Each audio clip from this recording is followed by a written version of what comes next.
ಮಾರ್ಕನು ಬರೆದಂಥ ಸುವಾರ್ತೆ 5ನೇ ಅಧ್ಯಾಯ 30ನೆಯ ವಾಕ್ಯ. ಆ ಕ್ಷಣವೇ ಯೇಸು ತನ್ನಿಂದ ಶಕ್ತಿಯು ಹೊರಟಿತೆಂದು ತನ್ನಲ್ಲಿ ತಿಳುಕೊಂಡು ಗುಂಪಿನಲ್ಲಿ ಹಿಂತಿರುಗಿ, ನನ್ನ ಉಡುಪನ್ನು ಯಾರು ಮುಟ್ಟಿದರು ಎಂದು ಕೇಳಿದನು.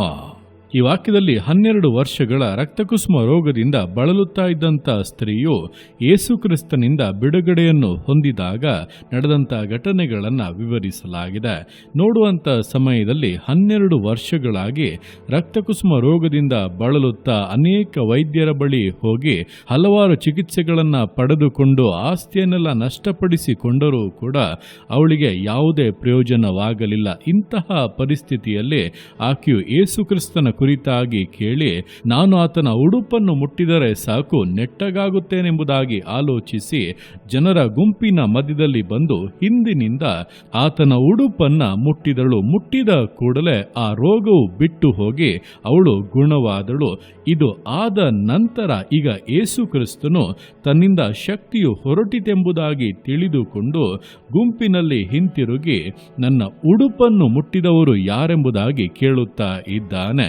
ನೋಡುವಂತ ಸಮಯದಲ್ಲಿ ಯೇಸು ಕ್ರಿಸ್ತನು ನಡೆದುಕೊಂಡು ಹೋಗುವಾಗ ದೊಡ್ಡ ಜನರ ಗುಂಪು ಆತನ ಜೊತೆಗೆ ಬರುತ್ತಾ ಇತ್ತು. ಅನೇಕ ಜನರು ಆತನ ಮೈ ಮೇಲೆ ಬೀಳುವಷ್ಟು ಮಟ್ಟಿಗೆ ಒತ್ತೊತ್ತಾಗಿ ಹೋಗುತ್ತಾ ಇದ್ದರು. ಆದರೆ ಯೇಸು ಕ್ರಿಸ್ತನು ಇಲ್ಲಿ ಕೇಳುತ್ತಾ ಇರುವಂಥದ್ದು, ನನ್ನ ಉಡುಪನ್ನು ಯಾರು ಮುಟ್ಟಿದರು ಎಂಬುದಾಗಿ. ಕಾರಣ, ಆ ಉಡುಪಿನ ಮೇಲೆ ದೃಷ್ಟಿಯನ್ನ ಇಟ್ಟು ಅದನ್ನ ಮುಟ್ಟಬೇಕೆಂಬುದಾಗಿಯೇ ಬಂದು ಅದನ್ನು ಮುಟ್ಟಿ ಬಿಡುಗಡೆಯನ್ನು ಸೌಖ್ಯವನ್ನು ಹೊಂದಿದಂತ ಒಬ್ಬಳು ಆ ಸ್ಥಳದಲ್ಲಿ ಇದ್ದಳು. ಆಕೆಯ ಕುರಿತಾಗಿ, ಆಕೆಯು ಮಾಡಿದಂಥ ಕಾರ್ಯದ ಕುರಿತಾಗಿ, ಆಕೆಯ ನಂಬಿಕೆಯ ಕುರಿತಾಗಿ ಯೇಸು ಕ್ರಿಸ್ತನು ಅರಿತು ಆಕೆಯನ್ನೇ ನಿರ್ದಿಷ್ಟವಾಗಿ ಮುಂದೆ ಕರೆಯುವಂತೆ ಈ ಮಾತುಗಳನ್ನು ಹೇಳುತ್ತಾ ಇದ್ದಾನೆ. ಇದೇ ಪ್ರಕಾರವಾಗಿ ದಿವಸಗಳಲ್ಲಿ ನಿಮ್ಮ ನಂಬಿಕೆ, ನೀವು ಮಾಡುವಂಥ ಕಾರ್ಯಗಳು ಒಂದೊಂದು ಕೂಡ ಸೂಕ್ಷ್ಮವಾಗಿ ದೇವರಿಗೆ ಗೊತ್ತು. ಆತನು ಎಲ್ಲವನ್ನು ಕೂಡ ಸೂಕ್ಷ್ಮವಾಗಿ ಗಮನಿಸುತ್ತಾ ಇದ್ದಾನೆ. ನಿಮ್ಮ ಯೋಚನೆಗಳು, ನಿಮ್ಮ ಆಲೋಚನೆಗಳು, ನೀವು ಅಂದುಕೊಳ್ಳುವಂಥದ್ದು, ನೀವು ಯಾವ ಉದ್ದೇಶದಿಂದ ಯಾವ ಕಾರ್ಯವನ್ನು ಮಾಡುತ್ತೀರಿ, ಯಾವ ಪ್ರಯತ್ನಗಳಿಗೆ ಮುಂದಾಗುತ್ತೀರಿ, ನಿಮ್ಮ ಆಗ್ರಹವೇನು, ಇದೆಲ್ಲವನ್ನು ಕೂಡ ದೇವರು ಸ್ಪಷ್ಟವಾಗಿ ಅರಿತಿದ್ದಾರೆ.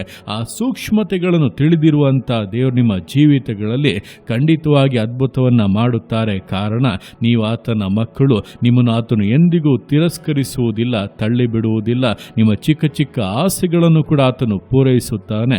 ಆದ್ದರಿಂದ ಎಲ್ಲ ಸೂಕ್ಷ್ಮವಾದ ಕಾರ್ಯಗಳನ್ನು ಕೂಡ ಆತನು ಗಮನಿಸುತ್ತಾ ಇದ್ದಾನೆಂಬುದನ್ನು ಅರಿತು ಆತನಿಗೆ ತಕ್ಕಂಥ ರೀತಿಯಲ್ಲಿ, ಆತನಿಗೆ ಒಪ್ಪುವಂಥ ರೀತಿಯಲ್ಲಿ ನಮ್ಮ ಜೀವಿತವನ್ನು ನಡೆಸುವುದಕ್ಕೆ ಸಮರ್ಪಿಸುವುದಾದರೆ ನಮ್ಮ ನಂಬಿಕೆಯನ್ನು ಮಾನಿಸುವಂಥ ದೇವರು ಖಂಡಿತವಾಗಿ ನಾವು ನಂಬಿ ಪ್ರಾರ್ಥಿಸುವಂಥ, ನಂಬಿ ಕೈ ಹಾಕುವಂಥ, ನಂಬಿ ಎದುರು ನೋಡುವಂಥ ಪ್ರತಿಯೊಂದು ಕಾರ್ಯಗಳಲ್ಲಿ ತನ್ನ ಶ್ರೇಷ್ಠವಾದ ಆಶೀರ್ವಾದಗಳನ್ನು, ಶ್ರೇಷ್ಠವಾದ ಪ್ರತಿಫಲಗಳನ್ನು ಉಂಟು ಮಾಡಿ ಸಂತೋಷ ಪಡಿಸುತ್ತಾನೆಂಬುದನ್ನು ತಿಳಿದು ಈ ಸ್ತ್ರೀಗೆ ಅದ್ಭುತ ಮಾಡಿದಂಥ ದೇವರ ಶಕ್ತಿ ನಿಮ್ಮ ಜೀವಿತಗಳಲ್ಲಿ, ನಿಮ್ಮ ಕುಟುಂಬಗಳಲ್ಲಿ, ನಿಮ್ಮ ಅವಶ್ಯಕತೆಗಳ ಮಧ್ಯದಲ್ಲಿ, ನಿಮ್ಮ ಸಮಸ್ಯೆಗಳ ಮಧ್ಯದಲ್ಲಿ ಇಳಿದು ಬಂದು ನಿಮಗೆ ಬಿಡುಗಡೆಯನ್ನು, ಸೌಖ್ಯವನ್ನು ಉಂಟು ಮಾಡುತ್ತದೆ ಎಂಬುದನ್ನು ನಂಬಿ ದೇವರ ಕರಗಳಲ್ಲಿ ಸಮರ್ಪಿಸಿ ವಿಧೇಯತೆಯಿಂದ, ದೃಢತೆಯಿಂದ, ಸಮರ್ಪಣೆಯಿಂದ ವಿಶ್ವಾಸ ಜೀವಿತಗಳನ್ನು ಮುನ್ನಡೆಸೋಣ.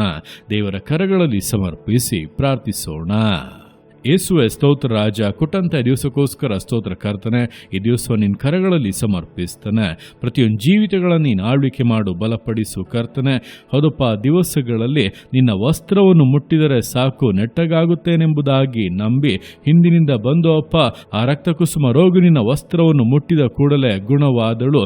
ನೀನು ಅದನ್ನು ಅರಿತು ನನ್ನ ಉಡುಪನ್ನು ಮುಟ್ಟಿದವರು ಯಾರೆಂಬುದಾಗಿ ಕೇಳಿ ಆಕೆಯನ್ನು ಮುಂದೆ ಕರೆದು ಆಕೆಯನ್ನು ಘನಪಡಿಸುವಂತೆ, ಆಕೆಯ ನಂಬಿಕೆಯನ್ನು ಮಾನಿಸುವಂತೆ ಕಾರ್ಯಗಳನ್ನು ಮಾಡಿದಂತೆ ದಿವಸಗಳಲ್ಲಿ ನಮ್ಮ ಪ್ರತಿಯೊಂದು ಕಾರ್ಯಗಳನ್ನು, ಪ್ರತಿಯೊಂದು ಆಲೋಚನೆಗಳನ್ನು, ಪ್ರತಿಯೊಂದು ವಿಷಯಗಳನ್ನು ಕೂಡ ನೀನು ಸೂಕ್ಷ್ಮವಾಗಿ ಅರಿತಿರುವಂಥ ದೇವರು. ನಮ್ಮ ಆಗ್ರಹಗಳು, ನಮ್ಮ ಆಲೋಚನೆಗಳೆಲ್ಲವನ್ನು ನೀನು ಅರಿತಿದ್ದೀಯ ಕರ್ತನೆ. ಆದ್ದರಿಂದ ಅಪ್ಪ ಅವುಗಳನ್ನು ನೆರವೇರಿಸೋಕ್ಕೂ ನೀನು ಮುಂದಾಗುತ್ತೀಯ. ಆದ್ದರಿಂದ ಅಪ್ಪ ನಿನಗೆ ಮೆಚ್ಚುಗೆಯಾಗಿ ನಡೆದುಕೊಳ್ಳುವುದಕ್ಕೆ ನಮ್ಮ ಆಗ್ರಹಗಳು, ಆಸೆಗಳೆಲ್ಲ ನೀನು ಅನುಗ್ರಹಿಸುವಂಥ ರೀತಿಯಲ್ಲಿ ಇರುವುದಕ್ಕೆ ಒಬ್ಬೊಬ್ಬರಿಗೂ ಸಹಾಯ ಮಾಡು. ನಿನ್ನ ಮಕ್ಕಳಪ್ಪ ಎಲ್ಲ ಆಸೆಗಳು ಆಸೆಗಳನ್ನು, ಎಲ್ಲ ಇಷ್ಟಾರ್ಥಗಳನ್ನು ನೆರವೇರಿಸು. ಉನ್ನತವಾದ ಭವಿಷ್ಯತ್ ಕಾಲವನ್ನು ಅನುಗ್ರಹಿಸು. ಉನ್ನತವಾದ ಜೀವಿತಗಳಾಗಿ ಬದಲಾಯಿಸು ಕರ್ತನೆ. ನಿನ್ನ ಮಕ್ಕಳು ಯಾವುದೇ ಕೊರತೆ ಇಲ್ಲದೆ ಸಮೃದ್ಧಿಯಲ್ಲಿ, ಸಂತೋಷದಲ್ಲಿ, ಆರೋಗ್ಯವಂತರಾಗಿ, ಬಲಿಷ್ಠರಾಗಿ ಜೀವಿತವನ್ನು ಮುನ್ನಡೆಸಲಿ. ಅಪ್ಪ, ಅನೇಕರಿಗೆ ಆಶೀರ್ವಾದವಾಗಿರುವಂತೆ ನಿನ್ನ ರಾಜ್ಯವನ್ನು ಕಟ್ಟುವುದಕ್ಕೆ ಒಬ್ಬೊಬ್ಬರಿಗೂ ಸಹಾಯ ಮಾಡು. ನಿನ್ನ ಅರ್ಥಿಗೆ ಮಾಡುವಂಥ ನಿನ್ನ ಪ್ರೀತಿಗೋಸ್ಕರ, ಕೃಪೆಗೋಸ್ಕರ ಅಪ್ಪ ನಿಮಗೆ ಸ್ತೋತ್ರಗಳು. ಪ್ರತಿಯೊಂದು ಜೀವಿತಗಳನ್ನು ಅಪ್ಪ ನಿಮ್ಮ ಕರಗಳಲ್ಲಿ ಸಮರ್ಪಿಸ್ತಾ ಇದ್ದೇನೆ. ಆಶೀರ್ವದಿಸು, ಮಾನಿಸು, ಘನಪಡಿಸು. ಎಲ್ಲ ನಿಮ್ಮ ಕರಗಳಲ್ಲಿ ಸಮರ್ಪಿಸಿ ಎಲ್ಲ ಸ್ತುತಿಯನ್ನು ಮಾನವನೊಬ್ಬನಿಗೆ ಸಲ್ಲಿಸಿ ಯೇಸುವಿನ ನಾಮದಲ್ಲಿ ಬೇಡುತ್ತೇನೆ ನಮ್ಮ ತಂದೆಯೇ. ಆಮೇನ್, ಆಮೇನ್.